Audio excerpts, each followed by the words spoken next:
GRT here, and welcome back to another video. This video has been a long time coming. I know a lot of you have been waiting for this video, and I've just been really busy lately, so I wanted to make sure that I get all my references correct and my facts straight before I actually made the video. But in this video, I'll be explaining the differences between input lag and response time, and my recommendations as far as what to use for Twitch shooters or anything like that, televisions or monitors, whatever my recommendation may be. I do have a small disclaimer though. I am in no way an electronics expert or display expert, so if you see or if you hear anything that I may be stating that is wrong, just go ahead and leave it in the comments section, as well as a reference so that I can actually see an explanation on what I was saying that was wrong. I will also be placing all my references that I've gathered in the description below, so that if you needed more of an explanation, you can go ahead and go to those references. I'll just go ahead and get started. The difference between response time and input lag. Response time and input lag generally are referred to as one and the same, which is a huge misconception. There is a difference. So let's start off with response time. Most people say response time is what is referred to as input lag, but that is not the case. Response time in today's standards range between 1 to 10 milliseconds, which doesn't really make a difference in what you do physically. Response time doesn't really mean anything when it comes to Twitch shooters other than how fast you can see the image and picture quality. Response time in general is the time it takes for a pixel to change its color from black to white or gray to gray. If it has a poor response time, then you will get what is called ghosting.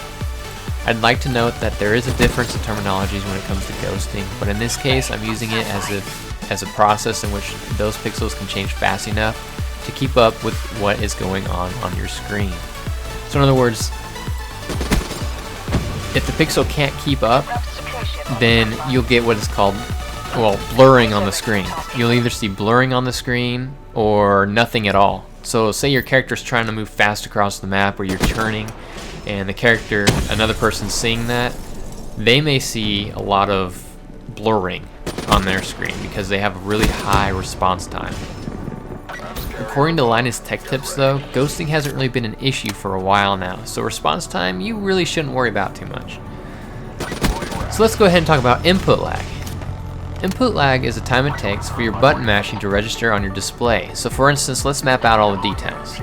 Let's say you hit the X button on your PS4 controller, or A button on your Xbox. Now it has instructions that have to run to your PS4 or Xbox from your controller, and those instructions are then carried out through your HDMI cable. Your monitor then receives those instructions and processes it. Then the monitor will have to change your corresponding pixel to represent what is going on your screen. And that last part's the response time. Now, in both cases, the times are represented in milliseconds. The lower the millisecond, the better. So let's put the two together. As you mash your button, the monitor receives that information, and the response time of the monitor displays that on screen. Response time is often confused with input lag or latency. I just really want to stress that it's not the same, but both are important. Now, on most monitors or televisions, it will state response time rather than input lag, so you won't really get an accurate representation on what you're getting as far as input lag goes. You'll have to do a lot of research on your own, and maybe you should read some reviews or something. Whatever kind of monitor or television you're going to buy and you want to use it for gaming, definitely look at the reviews and look at the description carefully. Or do some more research, and you can find websites such as displaylag.com. This is the website I like to use, and I like to go ahead and put out there that I'm not necessarily promoting them in any way. I just like to use their website for an accurate representation. What they do is they combine both input lag and response time to give an accurate representation, so they just more or less call it display lag. So as far as you guys know, you've watched my gaming setup video, and I use the Asus MX279H 27-inch monitor, and it has a 60 Hz refresh rate. The lag on my Asus is 9 milliseconds according to displaylag.com, which is pretty good. You don't want anything greater than 10 milliseconds for games like Call of Duty. Now I want to go ahead and get into my new monitor, which is my BenQ RL2755HM. Its refresh rate is 60 Hz and its lag time is 10 milliseconds. I still have the box for this monitor, and the front of the box it says it's the biggest selling point for the BenQ, because in the front of the box it says 1 millisecond response time. So really, you just don't get as much ghosting. It doesn't really talk about input lag or anything like that. It's literally trying to sell you at response time, which hasn't really been a big deal. So it's for those that really don't understand the difference between response time and input lag, that they'll just go ahead and snatch them right up. However, like I keep stressing, there is a difference, and I actually prefer my Asus monitor more than my BenQ because the picture quality just looks so awesome on my Asus versus the BenQ monitor. And there is a 1 millisecond difference. My Asus is slightly quicker than my BenQ monitor according to displaylag.com, but it's nothing that I can really see a difference in. So I just go ahead and use the BenQ anyway for my my gameplays, and just use my Asus as my computer monitor. Most people love to play on big screen televisions. Big screen televisions is one of the worst televisions to ever play any kind of Twitch shooter or any kind of reactive based game like Rock Band or Guitar Hero. There's so much processing power that has to take place inside that 55-inch or greater television that it takes a lot of time for anything to register. For instance, I have a Sony Bravia 55-inch 4K television, and its model is XBR55X900B, which, yes, I know, the description that I'll be showing you guys from displaylag.com states it's a 900A, but there isn't a difference between the two as far as the lag goes. In the first screenshot I'm going to show you guys, I have it in game mode, and this is the input lag I get from Rock Band.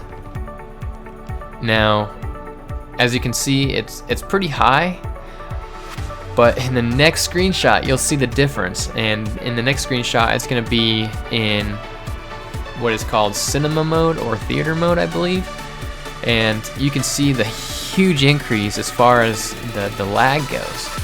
So thankfully, games like Rock Band and Guitar Hero, they actually have a way to compensate between the lag from your controller to the display. And of course, I forgot to mention that the lag time for my Sony Bravia 55-inch 4K television is 40 milliseconds. But again, the 55-inch or greater televisions are generally really good for games like Uncharted and Metal Gear Solid, where it's more about the gameplay. It's not about how fast you turn or any kind of quick reaction type button mashing. But it's actually really good games, and they look great on a 55-inch television or bigger. Just make sure that you set your television on game mode so you don't get that high latency, regardless if it's a game like Uncharted or Metal Gear Solid, because it will make a difference regardless. Even though mine is 40 milliseconds with the game mode on, it's still better than what you would typically get. Now, I'd like to go ahead and talk about what my recommendations are more in depth. If you can play on a monitor, I highly recommend you play on a monitor, period. Monitors are the best. And for the longest time, I did play on a 32-inch Samsung television, and it was also pretty good. It had about 5 to 10 millisecond display lag time. If you want to play games like Call of Duty, you definitely want a small monitor, because not only do you have a smaller real estate to see or display on your in front of you, and what I mean by that is you don't have this huge screen to be able to, oh, there's a guy over there, but I missed him because it's so much of a big screen. So the smaller the monitor, the better. The smallest I would go is maybe a 24-inch screen, but personally 27 inches to 32 inches is personally my favorite. You can use a television, but again, you'll have to look at the response time, look at reviews, and I keep saying response time. See, I even make that mistake. But you gotta look at the input lag and display lag. So that's pretty much it for my description on monitors and televisions. If you guys have any kind of questions or comments, leave them down in the comment section below, and I'll get to them as soon as I can. And I'll see you guys next time.